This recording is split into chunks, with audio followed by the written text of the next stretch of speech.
très fier de proposer la ville de Bassens, son territoire au concours Europe 16. La ville de Bassens, c'est une petite ville de 7300 habitants qui fait partie intégrante de la métropole bordelaise, bien flanquée sur les coteaux de la rive droite de la métropole bordelaise et qui a une particularité.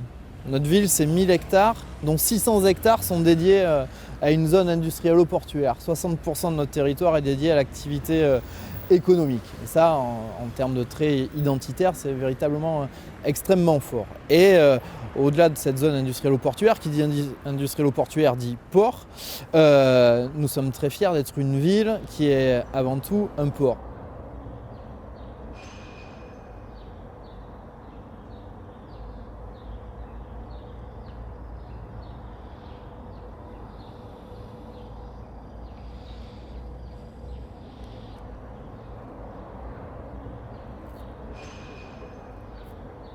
Un port, finalement, c'est le service que l'on retrouve en bout de chaîne. On est au bout, notre principe, c'est ce qu'on appelle la massification, c'est-à-dire des grandes quantités de marchandises qui sont mises sur les bateaux et qui sont évacuées. Alors évidemment, en import comme en export.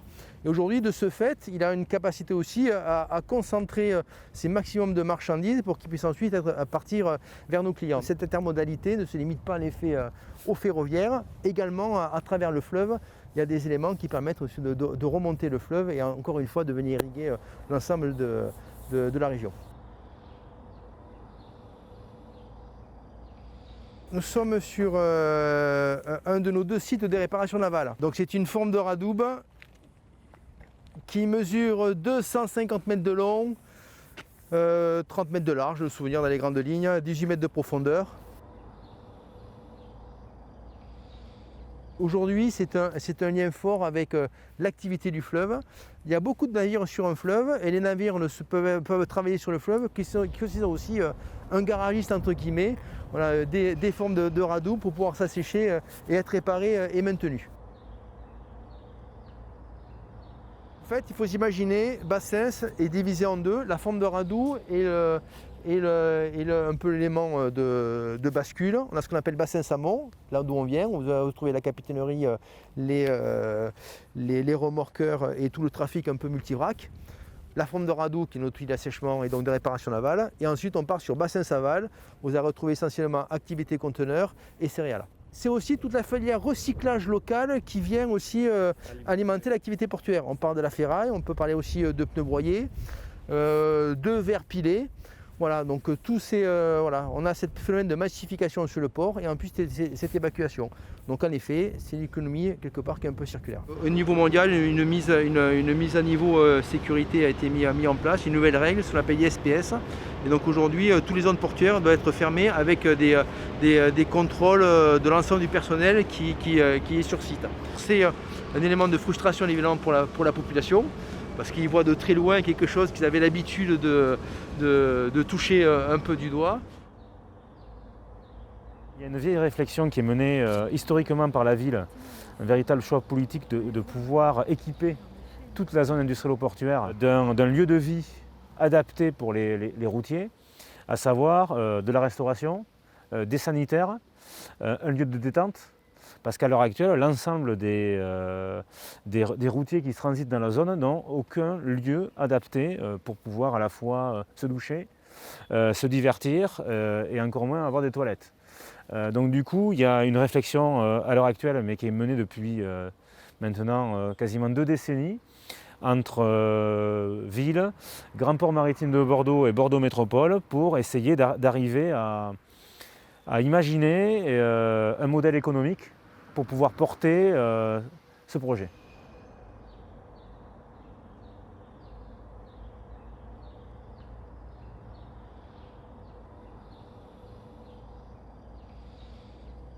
Nous sommes ici sur le site des Guerlandes. Le secteur des Guerlandes, c'est une zone d'activité de 36 hectares qui regroupe une trentaine d'entreprises. Cette zone présente encore aujourd'hui un beau potentiel de développement économique. Sa localisation à l'entrée nord de la zone industrielle-portuaire et sa proximité avec l'autoroute A10 sont des atouts majeurs pour son développement. La ville de Bassens et Bordeaux Métropole accompagnent depuis plusieurs années les porteurs de projets, les entreprises, les propriétaires privés du site. On est ici sur un site essentiellement constitué de foncier privé très peu de foncier public. Donc c'est un accompagnement fort de ces porteurs de projets, de ces entreprises, en lien avec les services de l'État. On est en recherche d'un optimum entre du développement économique et la résilience face aux risques, le risque inondation, le risque technologique et la présence forte de la servitude d'utilité publique amiante. Aujourd'hui, on attend l'approbation d'un nouveau document réglementaire, le plan de prévention du risque littoral, qui va amener plus de souplesse dans ce secteur, mais qui va aussi conditionner le type d'activité. On va être plutôt sur des activités en lien avec l'activité portuaire et fluviale. C'est très contraignant pour la construction même, puisqu'on ne doit pas, ou de manière très compliquée, très encadrée, venir toucher en fait ce sol. C'est très contraignant pour un travail de paysagement, de parc comme vous le dites, mais même de plantation tout simplement. Pour autant, c'est un site qui connaît aujourd'hui un rebond important.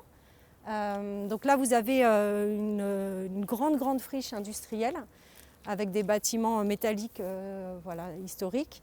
Aujourd'hui, on a la chance d'avoir un opérateur privé, la société Azura, le groupe DRV, qui a obtenu un permis de construire donc sur 6 hectares pour l'installation d'un centre de tri et d'une déchetterie artisanale et professionnelle d'une ampleur importante. Aujourd'hui, le secteur des Garlandes, il n'est pas traversé par des voiries publiques, ce sont que des voiries privées.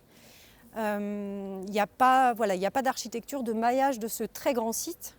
Donc pour gagner cette perméabilité, ça va être quand même assez contraint, assez compliqué. D'autant plus qu'on ne peut pas travailler tellement sur le paysage non plus du fait du sol qui est pollué. Donc il va falloir de l'imagination.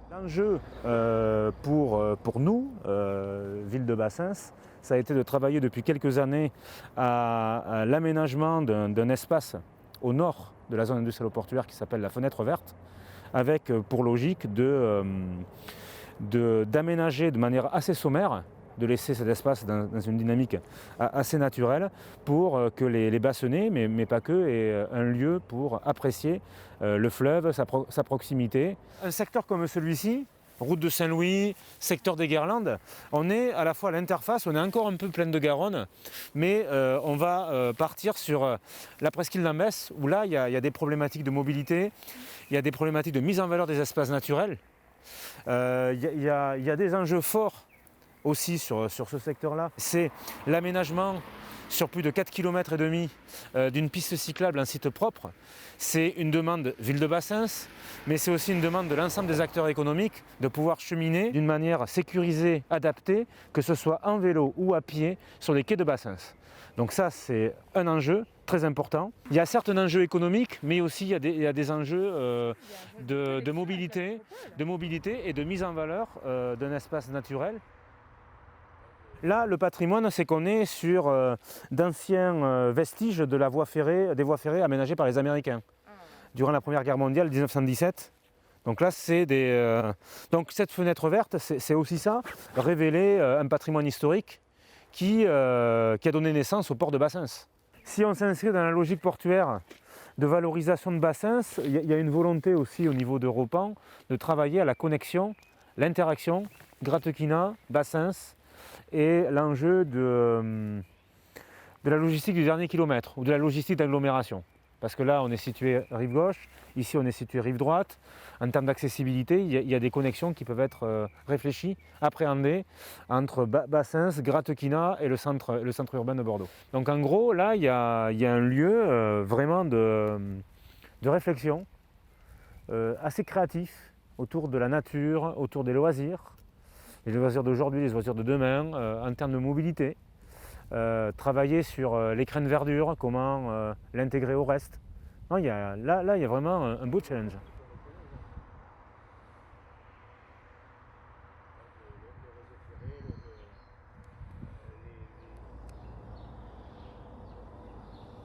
Le parc des Coteaux, là, qui est un parc commun à 4 communes de la rive droite. C'est unique à l'échelle de la métropole bordelaise, et c'est les communes de Florac, Senon, Lormont et Bassens qui accueille ce parc urbain. Du coup, ici, c'est un parc qui est sanctuarisé, hein. Alors, qui est ouvert au public, mais qui est sanctuarisé. Et on le voit avec des logiques de mise en valeur et d'entretien qui sont... c'est pas un entretien généralisé, mais localisé à des cheminements et à des spots un peu stratégiques. Donc au fur et à mesure qu'on monte, on commence à voir apparaître les vues sur la rive gauche. Alors rive gauche, on voit Bordeaux, hein, le cœur historique. De la partie amont au sud à la partie aval au nord, on a à peu près en panorama les 600 hectares de la zone industrielle-portuaire. Depuis les années 90, les équipes municipales ont contrarié le fait de ne pas pouvoir accéder au fleuve par la mise en place de plusieurs belvédères sur la commune. Donc il y a quand même eu cette volonté de travailler à approcher le fleuve différemment. Ce que souhaite Bordeaux Métropole, c'est une réflexion des candidats sur l'ensemble du secteur qui appartient notamment au port de Bordeaux. Donc toute la partie enherbée appartient au port de Bordeaux. Et Citram, qui est un opérateur de transport, utilise cette parcelle-là. Il y a bien une volonté de la part des acteurs, que ce soit du port ou de la métropole, d'offrir des réflexions qui viendraient tout simplement peut-être apporter des compléments par rapport à l'aménagement tel qu'il est aujourd'hui. On travaille toujours ici sur la notion de l'écosystème industriel-portuaire. C'est qu'en gros, sur ces 600 hectares, à part quelques établissements TPE, PME qui n'ont pas trop à voir avec cet écosystème, mais le reste s'inscrit dans une forme de cohérence, d'interaction.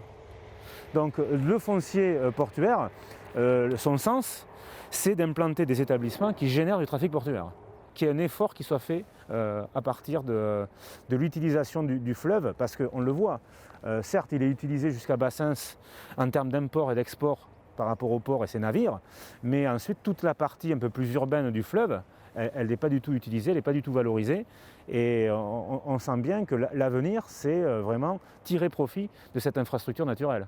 On ne veut plus de la logistique routière des années 80, ça n'a plus de sens. D'ailleurs, les Bassennais n'en veulent plus. Voilà, ça fait du bruit, il y a beaucoup de camions. Sur une section, sur un secteur comme celui-là, on est à peu près au minimum à 3500 poids lourds jour. Il ne s'agit pas d'en rajouter, il s'agit de réfléchir à la logistique de demain, en tirant profit des infrastructures existantes, qu'elles soient ferroviaires, qu'elles soient routières, qu'elles soient portuaires.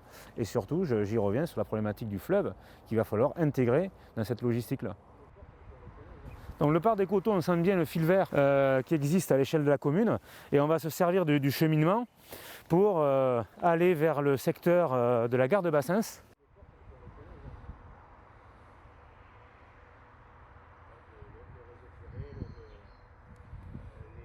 En quelques mètres, on est descendu d'une situation de promontoire de belvédère à quasiment là la situation qui est topographiquement assez proche de la voie ferrée. On a la trame bleue constitutive de la Garonne et de ses berges, et on a la trame verte en dialogue ici avec le parc des Coteaux. Et avec un fil vert de promenade de Florac au niveau de l'observatoire jusqu'à Bassens à Beauval, on peut quasiment cheminer à pied. Donc là, on est dans la ville habitée, la zone résidentielle encore. On va se rapprocher de la voie ferrée, longer l'établissement Lafont, qui dans un an à peu près déménage pour des raisons de place. C'est un espace naturel qui s'inscrit dans la continuité du parc des Coteaux. L'objectif, c'est évidemment de conserver son aspect, quitte peut-être à l'inscrire aussi avec la métropole au niveau de l'agriculture urbaine, comme foncier stratégique à acquérir en lien avec l'agriculture urbaine. C'est quasiment le seul établissement industriel en zone résidentielle. Ce bâtiment est très proche du bâtiment de la gare, et d'où aussi peut-être réfléchir à quelque chose en lien avec cette gare qui se transforme petit à petit en pôle d'échange multimodal, qui va prendre une place plus importante en termes de mobilité.